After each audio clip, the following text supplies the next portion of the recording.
Good afternoon and welcome to the 8th flight test of Starship. What a gorgeous view there on your screen from Starbase, Texas. It is currently 5:05 p.m. Central Time here, and we are looking forward to tonight's launch of the world's most powerful rocket. I'm Kate Tice, Senior Quality Systems Engineering Manager here at SpaceX. And I'm Dan Hewitt with SpaceX Communications. Welcome to our first ever broadcast from Starbase's new Star Factory building. I've been waiting a while to say that. Super excited. We are just a little over 39 minutes away and counting down to a liftoff at 5:45 p.m. Central Time today. Yeah, and if you were wondering, yes, that is the pad just behind us. Now, just over 1 month ago, we saw the second ever tower catch of the Super Heavy booster there at that pad, and that was also the first ever flight of the next generation of ship, which successfully lit all 6 Raptor engines and flew for several minutes before contact was lost. That's right. We completed our investigation following that mission, made a number of hardware operational changes for today's flight. We're going to detail all of those in just a few minutes. Important to remember, though, progress in a developmental program like this one, it's not always linear.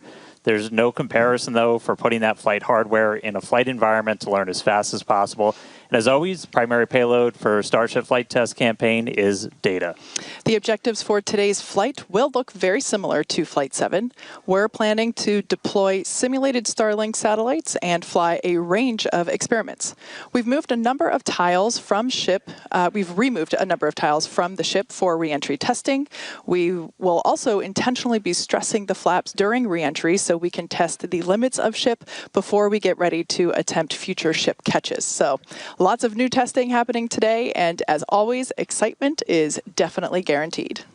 And just checking on things at the pad real quick as we're under 38 minutes away. We are tracking to 5:45 p.m. Central Time liftoff. We've got a window all the way to 6:30 p.m. We have started prop load. You'll start to see those frost lines building up on both Super Heavy and Starship. We're not tracking any technical issues, any range issues, any weather issues from a launch at that 5:45 p.m. mark. So we are loading prop on the vehicles, looking good for a launch in just a little over 37 minutes. Now, let's meet today's vehicle on the pad. It's the world's biggest rocket, Starship. Yeah, you see it there on your screen, but to get an even better sense of how big Starship is, let's start with the average size human, which is about 2 meters high, or a little over 6 feet. Towering over our human is the length of the Millennium Falcon, which comes in at 35 meters. Our Falcon 9 rocket, which is has the payload fairing attached, is double the height of the Millennium Falcon at 70 meters. And twice nearly the size of that is the fully stacked Starship, just over 123 meters tall. The ship is about 52 meters tall, and the Super Heavy booster alone stands at about 71 meters. So it's pretty big. And we do have plans to make the ship and booster even taller in the future, if you can imagine. And Starship itself features 2 major parts. We've got ship, that's the fully reusable upper stage powered by 6 Raptor engines. And then we have the Super Heavy booster that's fully reusable first stage with 33 of those Raptor engines powering it. Super Heavy, the most powerful rocket ever flown. It's designed to launch, return, refuel, launch again with 0 refurb. And to make all of that happen, we also have Stage 0. That's everything else you see around it that enables Starship to fly. The tower, the orbital launch mount, quick disconnects, prop farm, everything. Stage 0 is also just as critical to achieving that rapid reuse as Starship itself. Back on the rocket, the ship features 6 Raptors, 3 of them for sea-level engines and 3 for vacuum engines. Raptor Vacuum, or RVAC, is a similar design to the Raptor engine, but features a larger exhaust section and a larger expansion nozzle to maximize the engine's efficiency in space. It's also designed for vertical takeoff and landing on any hard surface, useful for when you're taking off from a place like Mars that's still waiting for its first launch tower. And that ship is outfitted with 4 flaps that are used to control the vehicle's attitude during subsonic flight and to enable a precision landing. The 2 upper ones are right here. And then to achieve full reusability, the ship has to survive entry not just once, but multiple times every single time we send it up and bring it back. It does that with its heat shield, which we iterate on every single flight as we're just building towards a heat shield that requires no refurbishment. The one today, it's still composed of those thousands of hexagonal ceramic tiles, and they're designed to insulate the vehicle during that atmospheric reentry where some of those temperatures spike up as high as about 2,600 degrees Fahrenheit.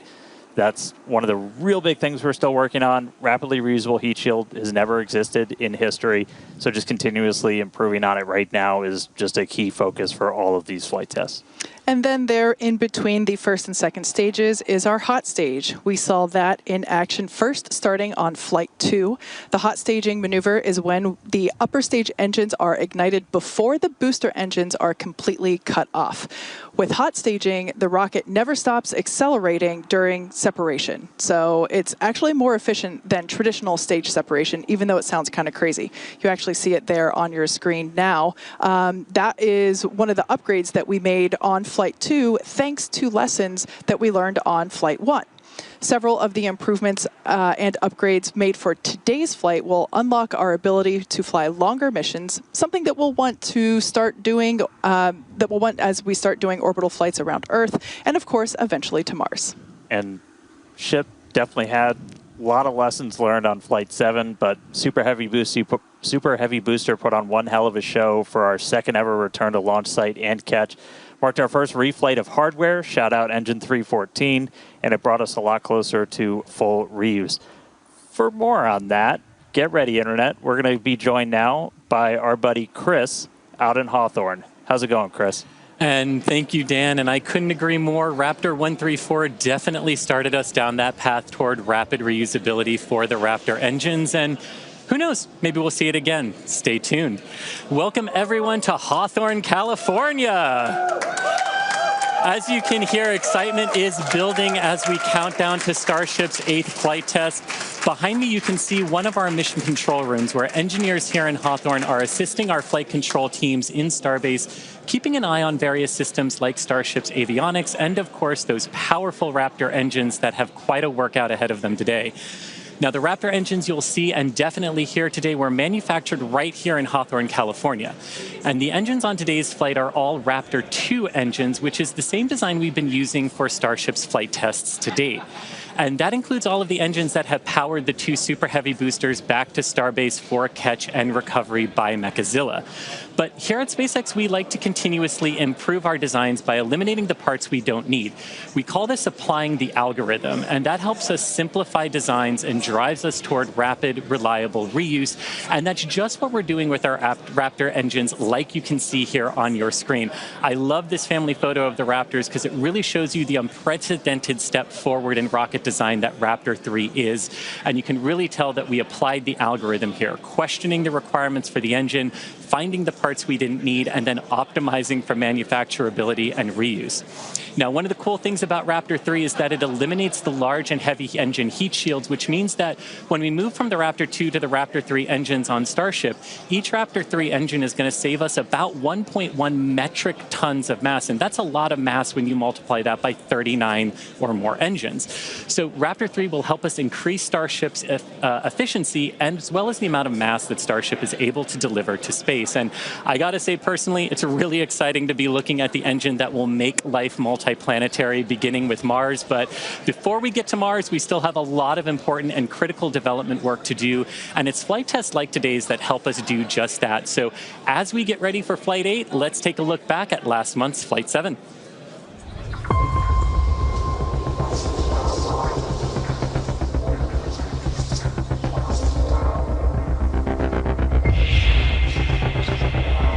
Flight directors go for launch. T-minus 5, 4, 3, 2, 1. We have no time.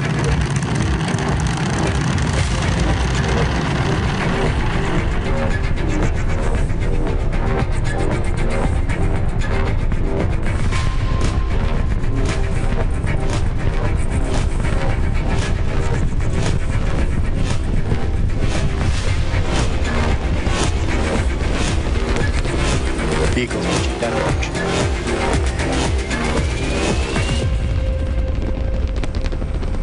Max Q. Booster engine cutoff.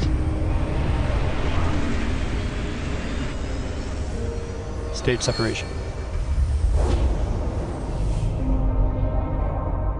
Boost pad burn startup.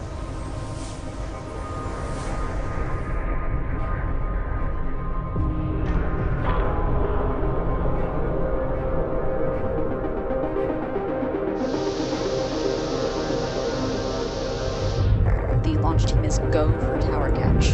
We are go for booster return.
Looks like we have lost ship.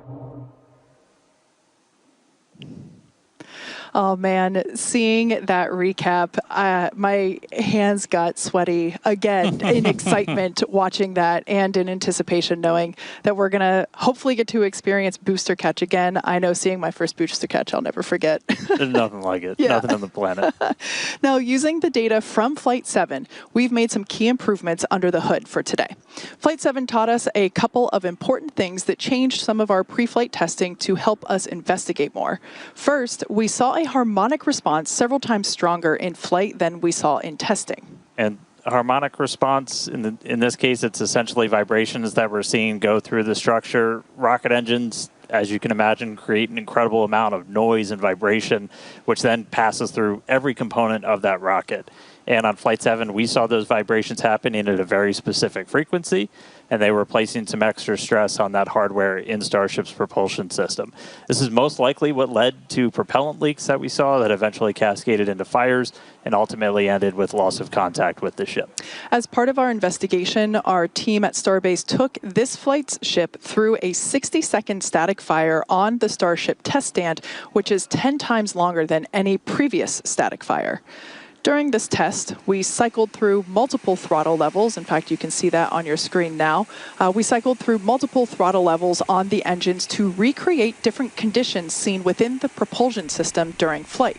And we tested some hardware changes on fuel feed lines to the Raptor vacuum engines. This gave us just the extra data that we needed to eventually implement new hardware that's installed in those fuel feed lines for the RVAC, the Raptor vacuum engines. Also tweaked a couple of other things like the temperature of the propellant as we're feeding it to the engines. Also the throttle level that we set for those engines during ascent. Having the ability to do a 60-second static fire, just one of the ways we're trying to expand our test capabilities here at Starbase. You want to test like you fly as much as possible. That just helps us to iterate even faster. Yeah, exactly.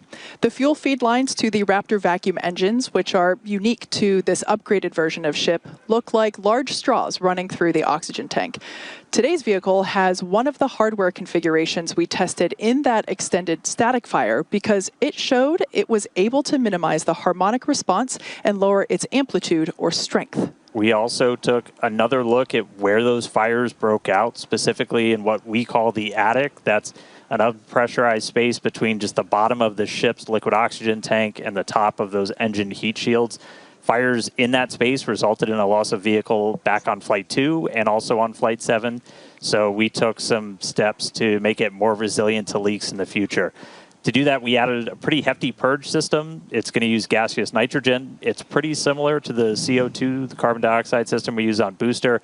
It essentially just floods the zone with an inert gas to prevent a fire from ever starting. And then in addition to this, we increased the attic's natural fire defense just by adding some additional vent holes. That helps to keep the attic pressure as close to just vacuum as humanly possible as Starship flies into space. And for the next generation of ship, we're running the algorithm. We're going to try and do the next best possible thing and delete some of the unnecessary space.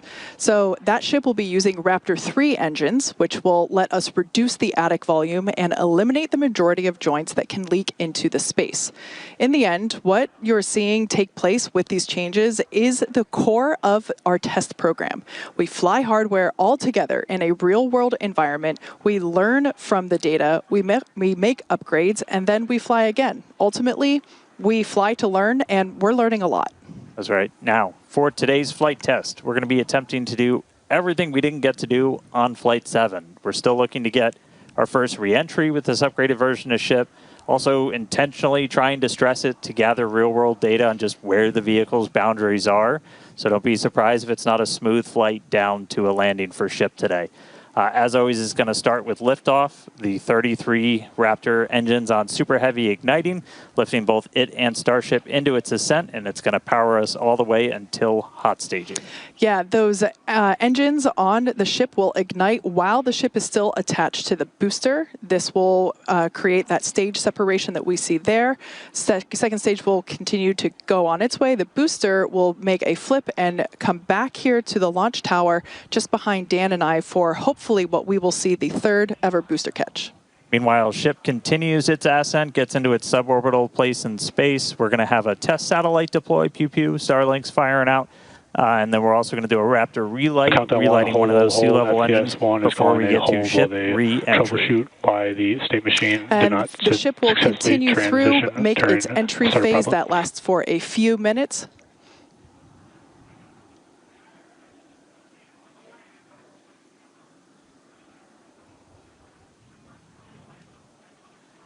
And if some comms did just go out, we heard that an operator hold got in, so they are troubleshooting one issue. As we continue to move through prop load, we'll get some more details on what caused the hold, and if we start to reset to a new T0. We are still loading prop on the vehicle, so essentially putting that hold in means that if we get through everything and we hit that T-minus 40-second mark, we'll hold there and wait to clear the issue if we haven't cleared it at some point in the next 20 minutes.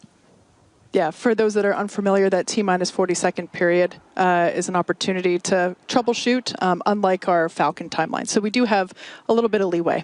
Yeah. Continuing on with today's plan, that ship will be making a soft splashdown in the Indian Ocean, as we have seen before. We are launching at 5:45 p.m.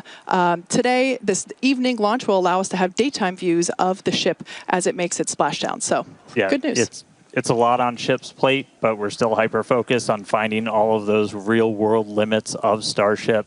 We want to be able to prepare to return ship to launch site and catch it. A lot of these recent upgrades are just made to enable that to actually happen. Flight 7 premiered a huge block of upgrades to the upper stage to add more capability to Starship. And with Flight 8 today, we're hoping to get through a full flight. Starting us off, the forward flaps got a redesign. They shrunk in size and shifted toward the top of the vehicle and away from the heat shield. And that will significantly reduce their exposure to re-entry heating. Also, by making Starship 2 meters taller, we added about 25% more propellant volume, along with propulsion upgrades such as vacuum jacketing of the feed lines, new fuel feed line system for Raptor vacuum engines, and an improved propulsion avionics module. Yeah, ship got a little bit taller. That extra prop's going to allow us to fly those longer missions. We're not planning on stretching it a whole lot more beyond this in future ones, but then, you know, once we're flying the next version a lot, it'll be going. Just like the previous flight, a lot of tiles have been purposely removed. Again, we're trying to stress test all of the vulnerable areas, call this the missing tile test. Those tiles are removed in strategic locations all across the vehicle, including critical areas like those tanks and over the flap seals, as we use this flight to just really push those boundaries.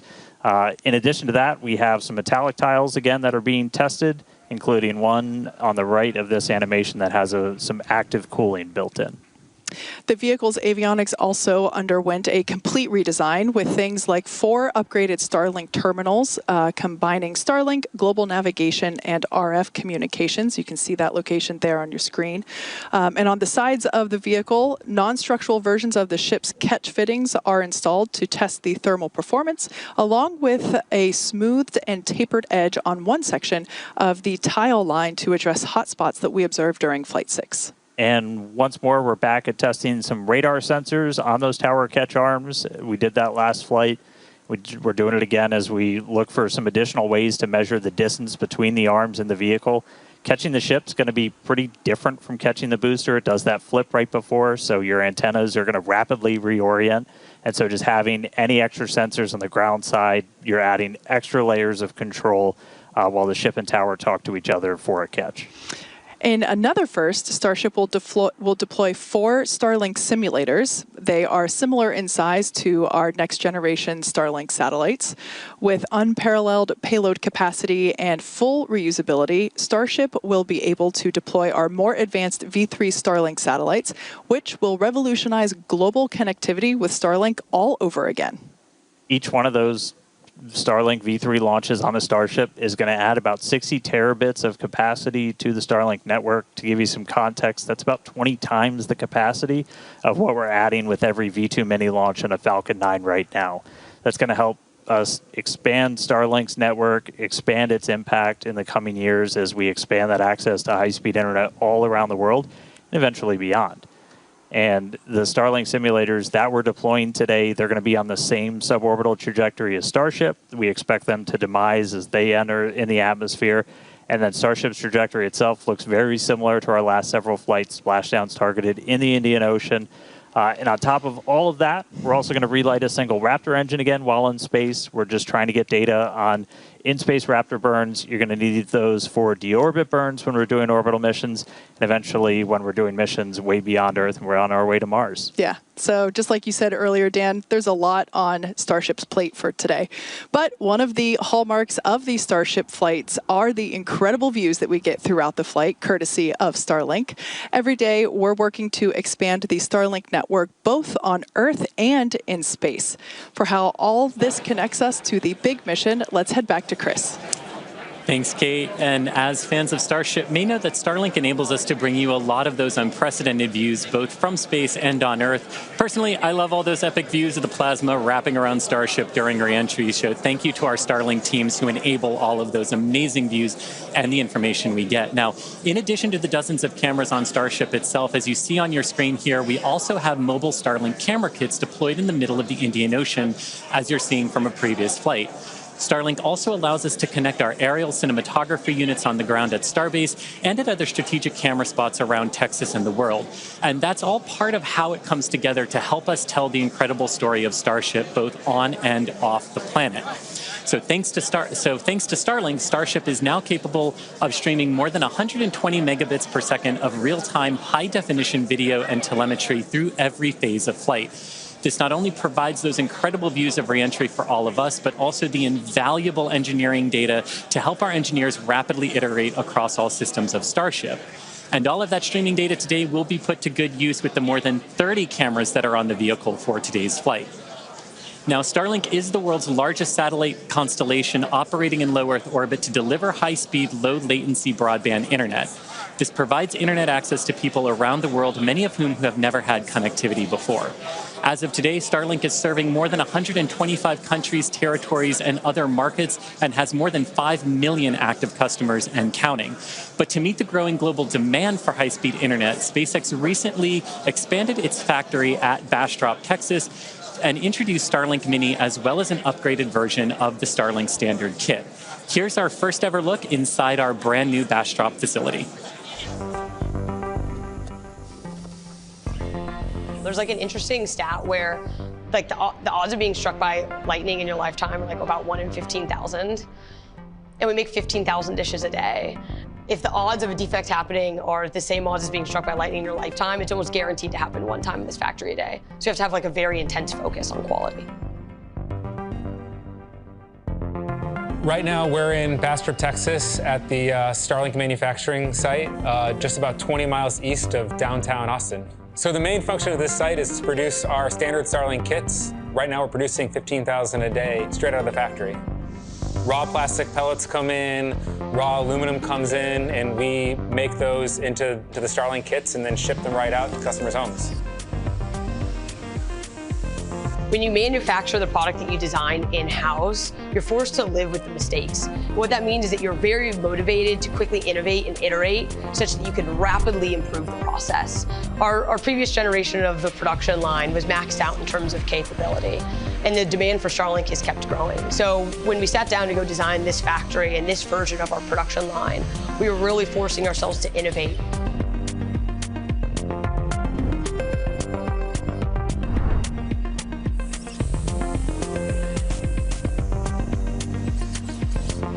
The future of this factory is growth. We're in the middle right now of constructing an expansion to our current factory. We're going to add over 1 million square feet of manufacturing space over the course of this year and allow us to continue to insource more of our manufacturing processes so we can continue to go from raw material to completed kit within the walls of this factory. I can't understate the hard work of all the employees at this factory who've made this a reality. Less than 2 years ago, this was an empty building with no employees. And over the last 20 months, we've built a factory from scratch. We've gone from producing 0 kits to over 70,000 a week. And we've gone from 0 employees to over 1,000.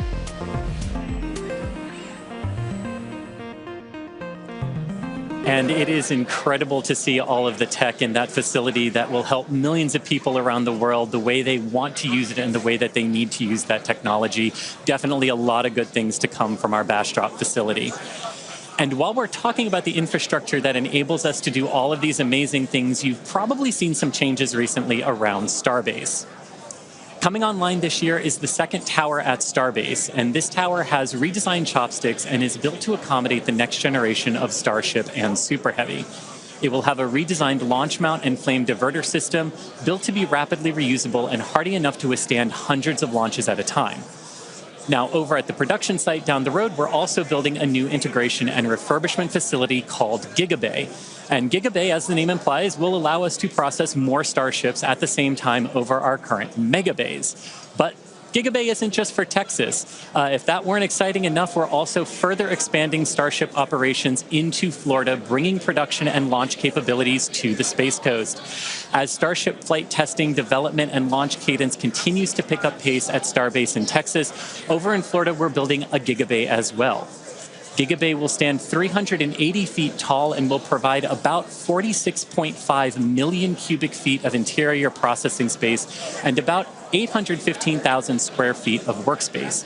Now, as environmental impact statements continue for potential Starship launches and flights from both Launch Complex 39A at Kennedy Space Center and Launch Complex 37 at Cape Canaveral Space Force Station, we plan to complete the Starship launch pad at Pad 39A this year. And pending the completion of environmental reviews, SpaceX intends to conduct the first Starship launch from Florida from Launch Pad 39A later this year. Now, we're also interested in enabling Starship launches from Slick 37. And as part of this process, SpaceX has been given a limited right of entry for Pad 37 to conduct further due diligence at the site in order to move forward with the environmental impact study that's being led by the Department of the Air Force. Ultimately, we will have production, integration, refurbishment, and launch facilities in both Florida and Texas, driving the needed flight rate for Starship to help make humanity a multiplanetary civilization. And Kate, I could talk about this stuff for literally hours on end, but we've got a Starship to launch today. So how are things looking 11 minutes before launch here? Yeah, it's pretty cool that we're getting close to go time. Quick update on range and weather.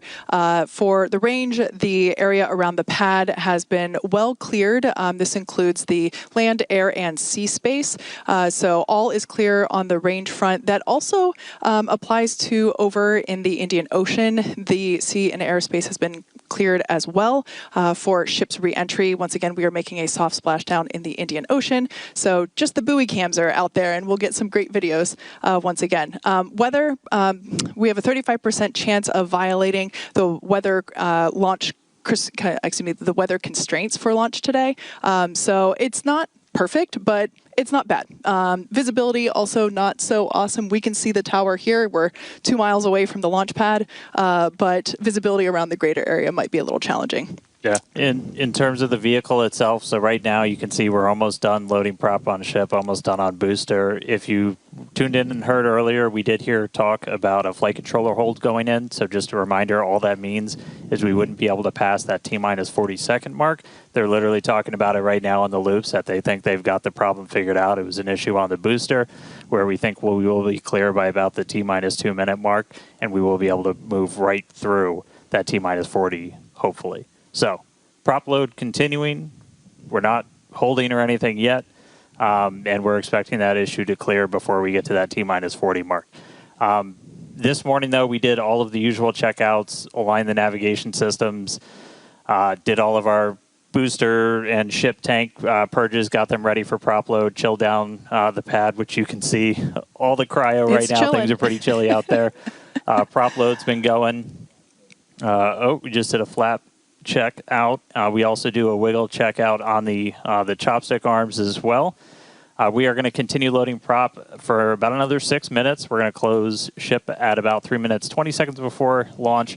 Booster just about 30 seconds later. So we've had at least one issue that we're still working in the background, expecting that to clear before we hit that kind of that hold gate at T-minus 40 seconds, and looking good. Yeah. So bottom line, things are looking good for liftoff here in just under 9 minutes. We're now at, looks like 8 minutes and 49 seconds. So everything's looking green so far. Yeah. Before we get any closer to liftoff, I need to shamelessly plug Starbase. I'm one of just a couple thousand people who work here. Soon to be the newest city in Texas at Starbase, and we're the largest employer in the area. We're always hiring, so visit spacex.com/careers, see all the openings. It's where the future's being built, and it's a future we can all be pretty excited about. So yeah, come work here. Anyway, back to our regularly scheduled program. Let's launch a rocket. All right, so we're coming up to 8 minutes until liftoff. As we mentioned before, flight controllers are already on console. They're located in our Ad Astra Launch Control Center, about 6 miles away from the pad. But they will soon be moving here with us to Star Factory. So a lot of excitement around that, certainly growing. Yeah, and again, general status check. We're continuing to progress. We're under 8 minutes away. We're tracking an issue with booster. We're expecting that to clear. Still looking good for launch. Speaking of booster, let's talk about catching one. Absolutely. The tower's 2 giant robotic arms that lift and stack Starship on a Super Heavy for final integration ahead of flight. We also use those to catch. It means we don't have any landing legs in the booster. Makes the booster lighter. Means we can throw more payload into space. Exactly. Following liftoff and after the 2 stages separate in flight, Super Heavy will return to the launch site, the same exact launch site that it lifted off from, reignite its engines to slow the vehicle down. Here we see playback from a previous booster catch. I believe that was our first booster catch. The vehicle will slow down, tower arms will come out and catch the booster. And just like the last few times, literally thousands of different vehicle pad criteria have to be met before we bring a booster back and try to catch it. We need healthy systems on Super Heavy, on the launch tower, and we need that final manual command from the mission's flight director for the day. If that command isn't sent before we finish the boost back burn, or if any of those automated health checks kick us out, the booster defaults to a trajectory, takes it to a landing burn and a soft splashdown in the Gulf. Yeah, we have said it multiple times before, but it still holds true today. We accept no compromises when it comes to ensuring the safety of the public and our team, and the return will only take place if the conditions are right, and there are many of them. So there's a chance that we may not get to catch the booster today. Yeah, and one aspect to the return and the catch of that booster is the audible sonic boom in the area around the return location that happens as the booster's slowing down from supersonic speeds. It's similar to sonic booms that were heard during the return and landing of NASA's space shuttle for anyone that was in Florida for those. Sonic booms like these are unique to vehicles returning from space and are one of the hallmarks of reusable systems like our Falcon 9 and Falcon Heavy vehicles. The general impact to those in the surrounding area of a sonic boom is basically a brief thunder-like noise. And I've heard sonic booms before, but I got to experience my first in-person Starship sonic boom on Flight 7, and I can confirm it's pretty fun to experience.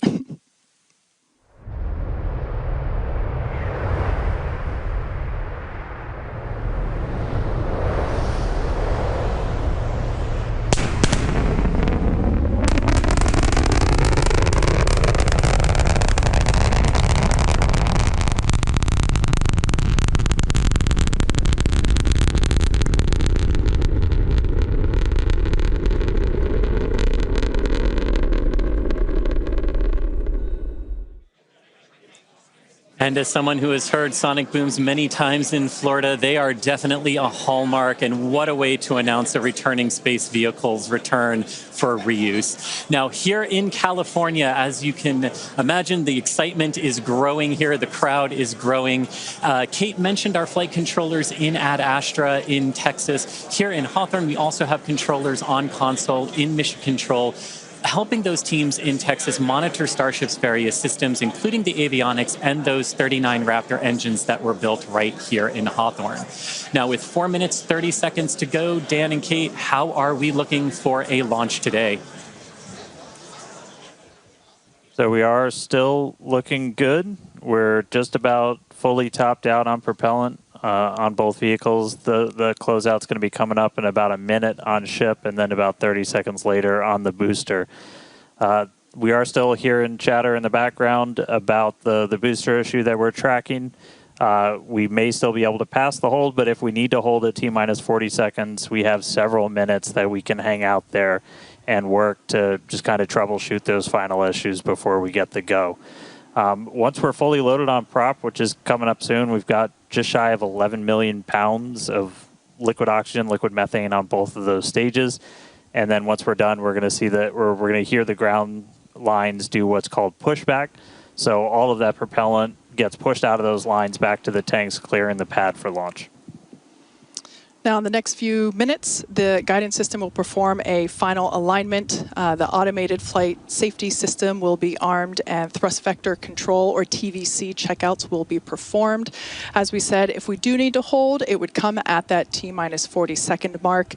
That is the point in the countdown where we can pause to wait for final checkouts or pressurization, or if we need to continue to work through that issue. So once we pass through that T-minus 40-second mark, a number of things are going to happen quite quickly.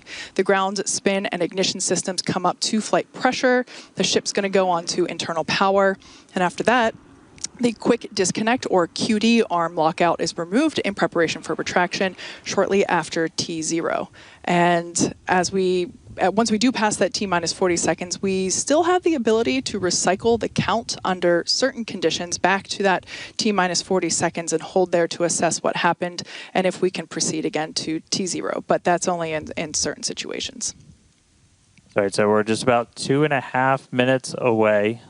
We do have a couple of things, like if we hit T-minus 10 seconds and you see water start flowing out of the deflector, that is a reason for us to scrub for the day. Is that's once it's turned on, it doesn't turn off, and then we'll have to refill the tanks on both the water farm and the prop farm. Our team's gotten really, really good at refilling stuff really quick, so we can reposition for about a 24-hour recycle if we need to. Yeah. But speaking of we're things, coming up. We're coming up just under 2 minutes away. Now hearing we might hold at that T-minus 40-second mark while they still talk through a couple of troubleshooting steps.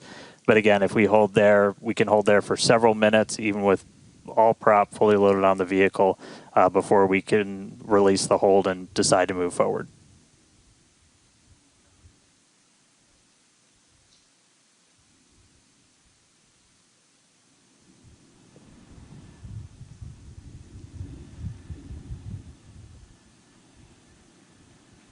All right, less than a minute and a half away.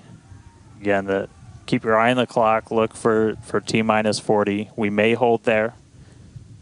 It's not a rocket launch unless you're talking nonstop in the background until right before you lift off. Once again, if we hold at T-minus 40 seconds, we have an opportunity to hold there for several minutes. This is unique to Starship. We don't have this ability on Falcon. As we're about 15 seconds away, we did just hear we are going to hold at T-minus 40. So look for the clock to pause when we hit T-minus 40 as they finish troubleshooting. And then we'll let you know as soon as we start hearing more and if when that clock's going to start rolling. So holding at T-minus 40. So the team's talking in the background, still troubleshooting. And we can hang out here for a couple of minutes.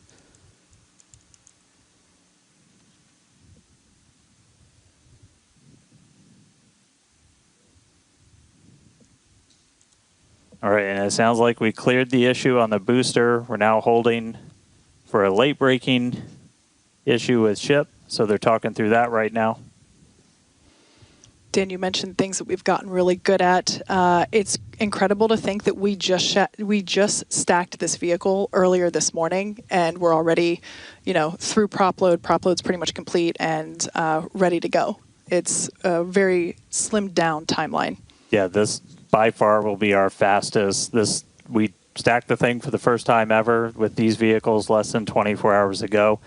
We really want to get to a point where we can, fly rapidly, fly as quickly as possible, and so this is definitely a case to try and push that forward. No wet dress or anything like that with these vehicles. Absolutely. And should this booster come back for a successful landing, you were talking about the rapid part of rapid reusability. This booster may fly on a future Starship flight if we're able to catch it and bring it back online. So for those of you that have just recently joined us, we have paused at T-minus 40 seconds just to assess and work through a problem that popped up in the countdown, and we are holding here as the teams troubleshoot it. We believe that we have put in a solution and we will be able to proceed, but we have some chatter on some nets indicating that we're just holding here for a few more seconds. Now, this is a great opportunity for the teams. This is unique on Starship. We don't have this ability on Falcon to hold here, partially because there's just so much propellant that it takes longer as a whole for it to cool down with that amount of volume that we have compared to the Falcon vehicle. But this T-minus 40-second hold is pretty cool because basically everything that would have been a scrub is actually just an opportunity to hold here and work through it. Or I should say many things, not everything. Like I said, we're working through an issue now, but we can also pause here for final checkouts or completion of pressurization to get up to flight levels, that kind of thing. So it's a nice feature to allow the team to wait for final checkouts or assess final prop levels or engine health and that kind of stuff.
All right, and if you're just tuning in, we are still holding at this T-minus 40-second gate. We cleared an issue on the booster that we were working up until the hold, still working one on ship, and team still continuing to discuss in the background. We can still hold here for several more minutes. If we're not able to resolve the issue or find a workaround, then we would have to essentially scrub and stand down for the day. If that does happen, we can go as early as tomorrow, but that clearly depends on what work we might need to do to fix any issues. So just obviously stay tuned. But right now, we're a little over 5 minutes into this hold today. We've got a couple more minutes that we can hold at T-minus 40 before we have to kick out. Essentially, looking at a lot of those propellant temperatures on both vehicles, you want those to stay in pretty specific ranges for engine startup and things like that. That's what generally drives how long we can hold at T-minus 40. So still hanging out. As soon as we hear an update on the ship, we will let you know.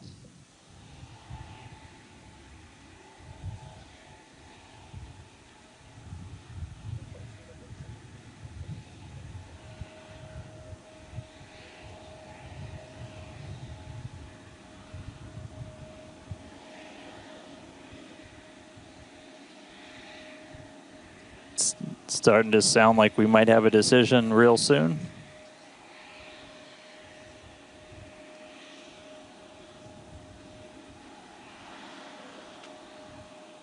All right, you see the clock rolling. It is time to go for launch. So, 30 seconds to go. Oh. And we just heard a hold. So we kicked. Psych. No. So we did kick out back to the T-minus 40 hold.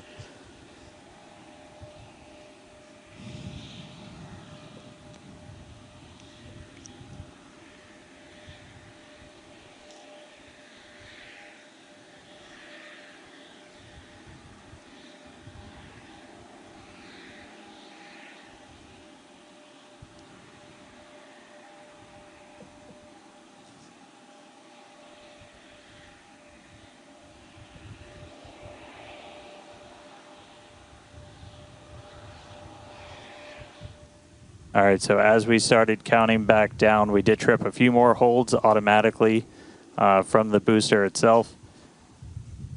So we are now going to hang out here again at T-minus 40. They've got a couple more troubleshooting steps that they can take. If we're able to get through that, we can start counting down again. If not, we could always offload and try again on either tomorrow or another day. But right now, we're not done for the day yet. Still holding at T-minus 40 seconds.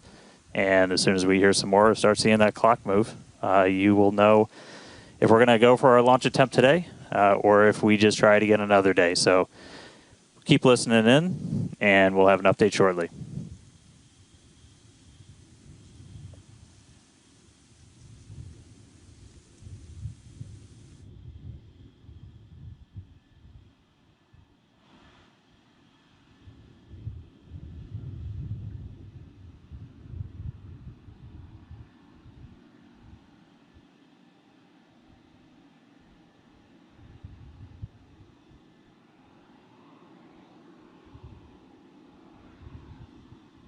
Go.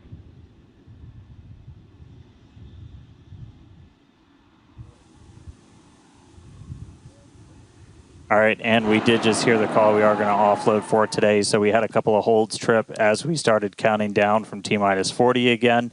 And it's not something we can change with small config tweaks. So we are going to offload our prop and then try again another day. So we're able to fully tank the vehicle. We're unable to lift off today, but just because we don't go today doesn't mean we're not going to go tomorrow or one of the days coming up. So we are going to start offloading all of that propellant on the booster and the ship.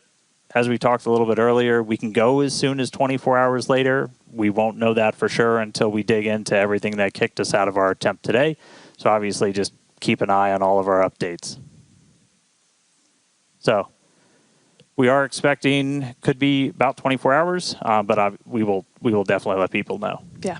So we want to thank everybody for tuning in. Unfortunately, we would have liked to lift off today, but the teams are doing the right thing and standing down while we troubleshoot, and we'll share more information as it becomes available, including when our next launch opportunity is. So be sure to keep an eye on our SpaceX account on X, and as I said, we'll share more information as it becomes available. All right. Thanks all for joining us today. We'll see you at the next attempt.